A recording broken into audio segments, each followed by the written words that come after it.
Shalom, Anda sedang mendengarkan Mindview, Baharui Pikiran, Pulihkan Hidup bersama saya Pendeta Dr. Erwin Ma.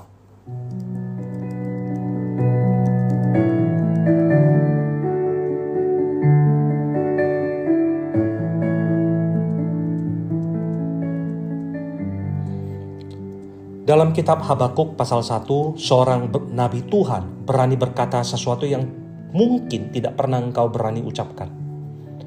Berapa lama lagi ya Tuhan aku berteriak minta tolong dan engkau tidak mendengarkannya. Aku berseru kepadamu tentang kekerasan tetapi engkau tidak menyelamatkan. Ini bukan sebuah doa yang sopan. Ini bukan doa yang penuh dengan pujian haleluya mengucap syukur. Tapi ini adalah keluhan yang jujur, hampir seperti sebuah tuduhan dari seorang nabi kepada Allah, kepada Tuhan yang ia sembah. Habakuk marah dan ia tidak menyembunyikannya. Sekarang, izinkan saya bertanya kepadamu. Pernahkah engkau marah kepada Tuhan?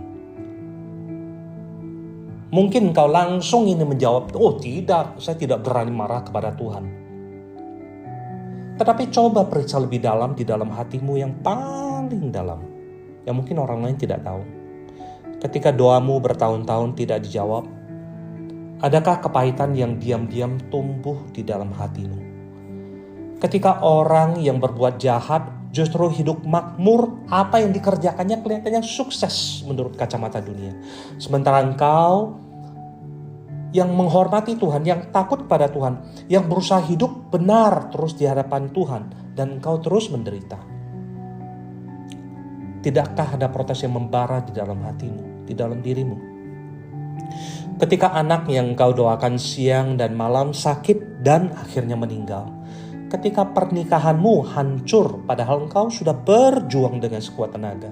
Ketika penyakit itu tidak juga sembuh. Adakah engkau benar-benar melepaskan semuanya itu dan tidak bertanya kepada Tuhan, Tuhan di manakah engkau, mengapa engkau diam saja? Banyak orang Kristen menyimpan kemarahan ini dalam-dalam. Bukan karena kemarahan itu hilang, tetapi karena mereka takut.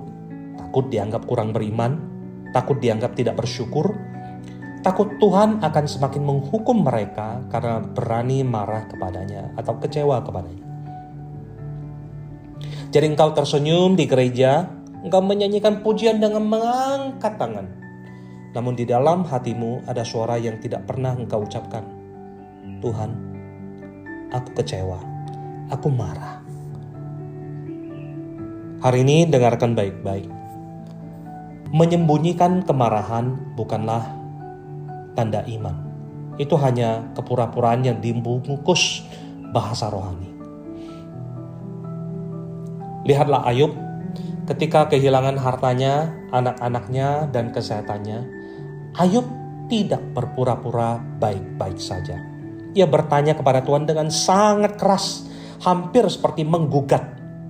Ia mempertanyakan keadilan Tuhan.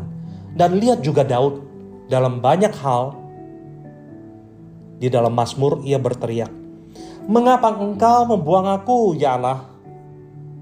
Namun perhatikan satu hal penting.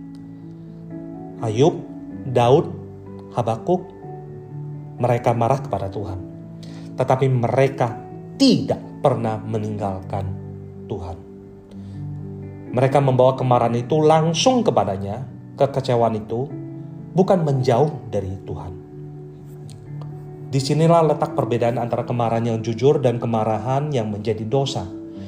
Kemarahan yang menjadi dosa adalah ketika ia membuatmu berpaling dari Tuhan, membenarkan diri dan menyimpan kepahitan yang mengeras dan menjadi kebencian. Namun membawa kemarahan dan kekecewaanmu langsung kepada Tuhan, mengakui engkau kecewa, jujur di hadapannya. Ini bukan tanda iman yang lemah.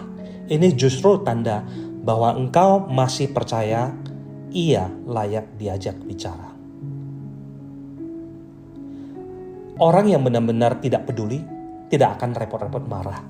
Kemarahanmu kepada Tuhan, kalau engkau membawanya dengan jujur di hadapannya, sebenarnya adalah bukti bahwa relasimu dengannya masih kuat. Lalu apa yang Tuhan lakukan terhadap kemarahan Habakuk? Ia tidak menghukum Habakuk karena bertanya. Ia menjawab, ia menjelaskan sedikit tentang rencananya, meskipun tidak seluruhnya. Dan pada akhirnya Habakuk sampai pada pengakuan yang luar biasa di pasal terakhir kitabnya. Ia berkata, sekalipun pohon anggur tidak berbunga, sekalipun tidak ada buah pada pohon anggur, sekalipun ternak habis dari kandang, ia tetap berkata, ia akan bersorak-sorai di dalam Tuhan. Bagaimana seseorang bisa sampai pada titik itu? Bukan dengan menyangkal kemarahannya, bukan dengan berpura-pura semuanya baik-baik saja, tetapi dengan membawa kemarahan itu, mempertanyakannya di hadapan Tuhan, dan membiarkan Tuhan sendiri yang menjawab dengan caranya pada waktunya. Karena itu, jika hari ini engkau marah kepada Tuhan, engkau kecewa kepada Tuhan, jangan menyembunyikannya. Jangan juga membiarkannya berubah menjadi jarak yang semakin lebar antara Tuhan dan engkau. Datanglah kepadanya, katakan dengan jujur, Tuhan, aku kecewa. Aku tidak mengerti mengapa engkau membiarkan ini terjadi.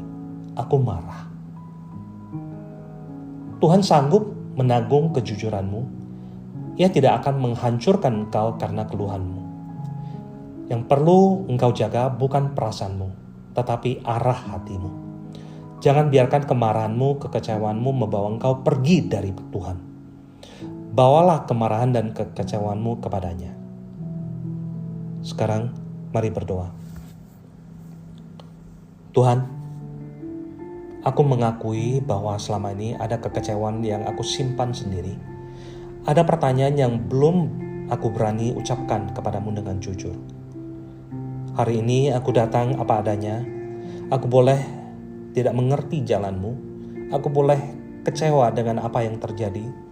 Namun aku tidak mau pergi menjauh darimu. Tolong aku untuk tetap berpaut kepadamu, sekalipun aku belum melihat jawabannya. Biar tetap mengasihimu dan menghormatimu, karena engkaulah pusat hidupku. Di dalam nama Tuhan Yesus, aku berdoa dan mengucap syukur. Amin. Baharui pikiran, pulihkan hidup, sebab di dalam Kristus selalu ada pengharapan. Ya dan amin.